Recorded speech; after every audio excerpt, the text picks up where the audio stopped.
Big Questions addresses deeply held beliefs that often go unexamined. This debate format involves opposing sides grappling with complicated questions such as free will, the uniqueness of the human experience, and the limits of science. Big Questions debates are centered on a new debate topic, or resolution, each year. Students may compete as an individual or with a partner. You may see rounds that are 1-on-1, 2-on-2, or even 2-on-1. Students who are competing with a partner will alternate speeches and share their prep time. If an individual is debating, they will give every speech and participate in every question segment. Tournament hosts may choose to limit their event to one entry type at their discretion, so be sure to check the requirements of the event you are attending. Before each round, students will be assigned a side. On the affirmative side, the students will advocate for the resolution. The negative opposes the resolution. The round will consist of the affirmative and negative debaters giving alternating speeches for and against the resolution. In order to follow along and evaluate arguments, it is highly recommended that the judge take notes throughout the round. First, each debater will make an opening presentation, laying out the reasons to prefer their side of the resolution. These are called the constructive speeches, and they are pre-written and 5 minutes long. The affirmative speaker will always speak first. If there is a pair debating, the first speaker will give the constructive speech. Constructives will often include definitions of key terms, a discussion of metrics for evaluating a round, and 2 to 3 main arguments or contentions. Contentions may include quotes from qualified authors, scientific studies, and students' own analysis. Following these speeches, there is a 3-minute question segment. During the questioning segment, the affirmative speaker will ask the first question. Following the first question, the questioning period is a free-flowing question and answer period, where both speakers may ask each other questions. Next, each debater will deliver a rebuttal speech addressing the key claims and contentions of their opponents. This speech will address where there are weaknesses, identify main areas of clash, rebuild their own contentions, and offer additional evidence for their position. When a competitor fails to address one of their opponent's arguments, this point is given more weight when the argument is brought up again in later speeches. By failing to respond to an argument, the team has tacitly agreed to the point. The rebuttal speeches are 4 minutes long and followed by a second question segment, which is identical in form to the first. If there is a partnership, the second speaker will give the rebuttal and participate in the question segment. The rebuttals and question segment are followed by the consolidation speeches.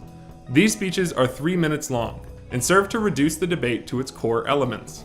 If there is a partnership, the first speaker will give the consolidation.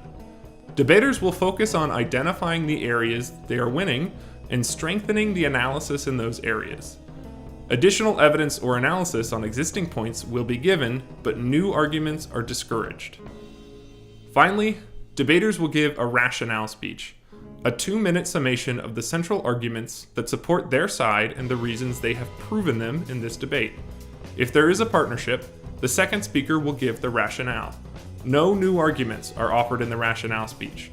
The speech focuses entirely on the activity that has taken place earlier in the debate.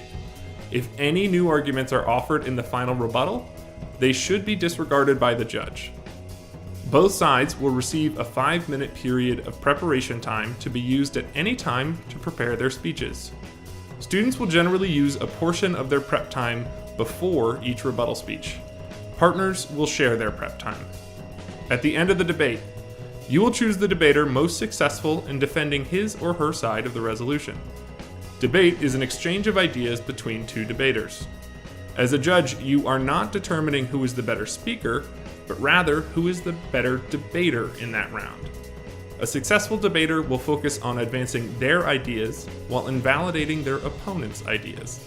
The cases presented and the refutations provided both require well-developed argumentation. There are 3 parts to a well-developed argument. First, a debater must clearly establish a claim. This is generally a declarative statement, establishing the point they are setting out to justify. Second, a debater must clearly establish why their argument is based in fact, logic, or research. This is known as the warrant. The warrant can come in many forms, but it is necessary for the development of the argument. Third, a debater must provide an impact for their argument. This means the debater establishes why the argument is significant in the round. While debaters should have good communication habits, a declaration relying on charismatic delivery is not a well-developed argument. Your views on a topic and your beliefs about how to respond to an argument should not factor into your decision. Since debaters are required to argue both sides of a topic, it is necessary to remove any personal biases when evaluating the round.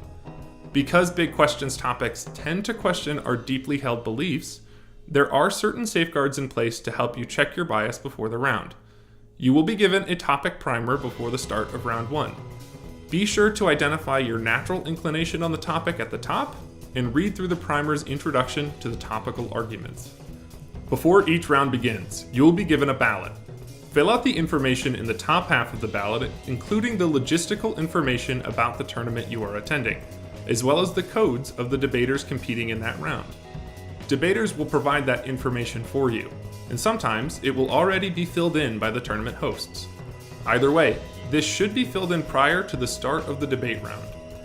After the round is over, you will write reasons why each side may have won the round, and include constructive criticism and positive feedback. This feedback can be based on content, style, and strategy of each debater. You may also give tips on improving argumentation or speaking style. Debate is an educational activity, and all feedback is welcome. At the bottom of the ballot, write a justification for which side you believe presented the winning arguments in that round. Sign your name to verify that the winning side ran a position that was about the given topic. Back up at the top of the ballot, check the affirmative or negative box of the winning side, and write their code in the appropriate section. You will also assign speaker points to all debaters on a scale of 24 to 30 points. These speaker points are based off of their overall performance in the round. Giving high speaker points is a way to reward debaters that you think are among the best at the tournament, as speaker points are often used as tiebreakers to determine final placement. Once the ballot is completely filled out, return it to the tabulation room.